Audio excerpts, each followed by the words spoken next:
Welcome to the second workshop for the Smart Patients Healthcare Handbook.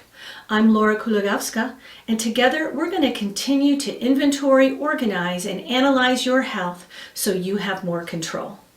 And you don't need a copy of my book to participate in these workshops. You can create your own Smart Patients Healthcare Handbook by working along with these videos. If you do have a copy of my book, we will be working on your health history worksheets beginning on page 14. The Smart Patients Healthcare Handbook is a series of worksheets you will fill in and use to inventory, organize, and analyze your own health so you can take more proactive control and do that at whatever level is comfortable for you. Before we get started, last workshop we worked on your healthcare plan and providers worksheets, creating a directory of contacts for your reference. There was a little bit of homework to place all that information on your phone and to do a dry run to the emergency room or urgent care near you. Remember, you do not want the first time you drive to urgent care to be the first time you need urgent care, right? Okay, now let's get to work on your health history worksheets. With these health history worksheets, we are still in the inventory part of taking control of your health. Your health history worksheets should be the easiest to fill in when it comes to your personal history. Like I said in the introduction to these workshops, you are already an expert on you. This entire handbook is you-centric. It's designed to organize your information in a way that helps you be more proactive with your health. The health history worksheets are a look at where you've been with your health up to now. Once we complete your health history worksheets, we will look at how to inventory biological family member health history information, and we will only do that as it relates to and affects you. If you're thinking right now that that sounds pretty selfish, I want you to stop thinking that right now. You know, in a plane, when they say if the oxygen mask drops down, secure your own and then help those around you that need help. That's the same with your personal health. You are no good to the people you care for if you're unwell. Plus, by filling in these worksheets for yourself, you will be gathering information that may be useful to your biological relatives should they want to create a Smart Patients Healthcare Handbook for themselves. I designed the health history worksheet to be flexible enough that you can write in the information in categories that you decide based on how you want to group that information. This is more of a stream of consciousness exercise, collecting information without regard to how we might incorporate it into our proactive health planning. We will look at it more closely, organize it, and analyze it later. Here's the layout for the health history worksheet, starting with your name, birth year, and blood type. If you don't know your blood type, that's okay. You can ask your doctor the next time you see them, or look on your blood donor card if you donate blood. There's a lot of interesting research that's been done and published about our blood types, and I find blood type science fascinating. Do you know your blood type? I'm often surprised by the number of people I meet that don't know theirs. Let me know in the comments, do you know your blood type? This next section on the worksheet in the book are a list of categories to think about that might make it easier to fill in. There's a section for childhood illness, allergies, broken bones, surgeries, hospitalizations, current illnesses, and chronic illnesses. Under childhood illnesses, you might write any genetic disorders as those would be known in childhood in most cases, things like cystic fibrosis or sickle cell anemia. Or you might write something relayed to you by a parent. Maybe you had whooping cough or scarlet fever. Or maybe you were lucky and you only had common colds, flus, sore throats, things like that. Even though many allergies are discovered in childhood, you might want to separate them out into its own category and designate whether they're severe or mild.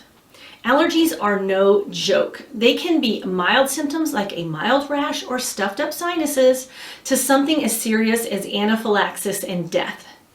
Anaphylaxis is very serious, It comes on rapidly with one or more of these types of symptoms. Itchy rash, red bumps or hives, throat or tongue swelling, cough, difficulty breathing, wheezing, vomiting, lightheadedness, low blood pressure, and even temporary blindness. These symptoms can come on within seconds or over the course of a few hours. And according to the authors of Food Allergies, a complete guide for eating when your life depends on it, the people who die from anaphylaxis are those who don't get treatment quickly. Here under broken bones, I hope you have nothing to list, but if you do, write what bone, your age. You can even add more details like, did you have surgery, a cast, physical therapy, how long before you were back to normal? Not all hospitalizations are due to surgery, so maybe separate your surgeries from hospitalization or just list all of that in the space and combine it.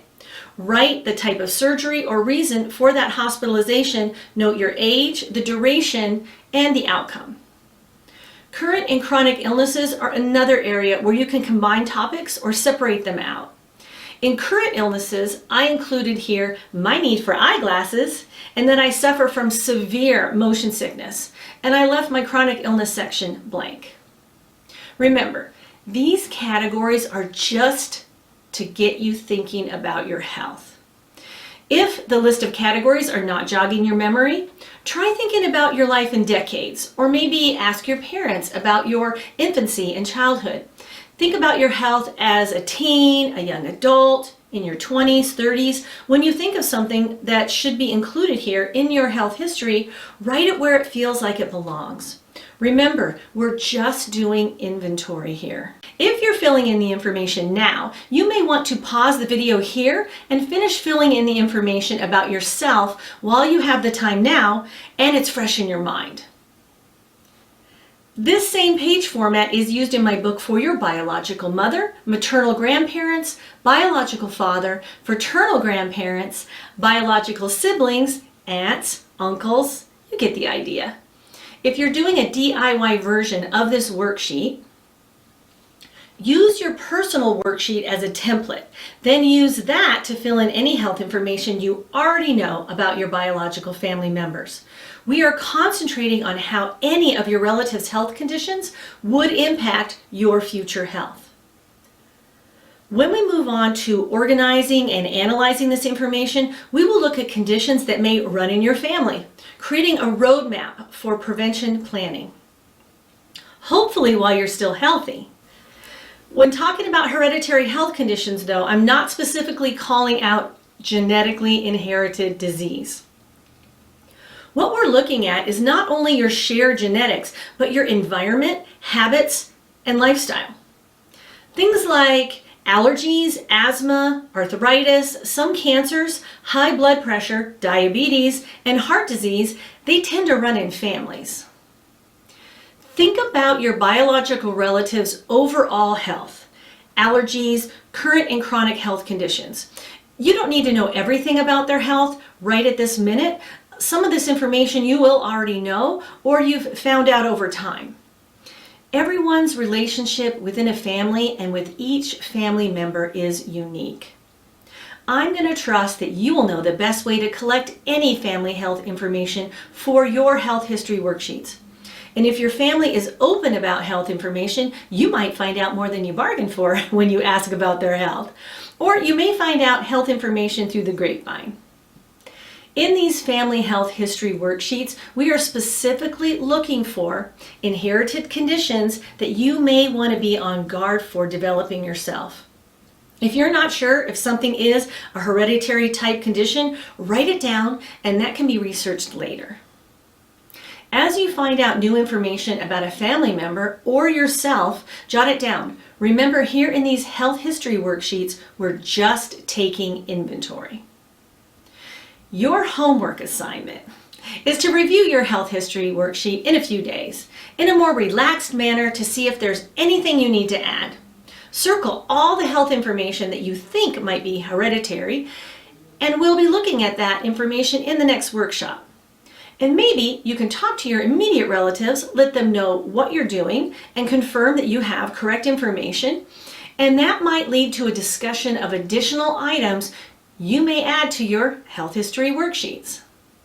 Remember what I said earlier. Not everyone will be forthcoming, and some will be too forthcoming. I'm going to trust you to know your family well enough to be sensitive to them.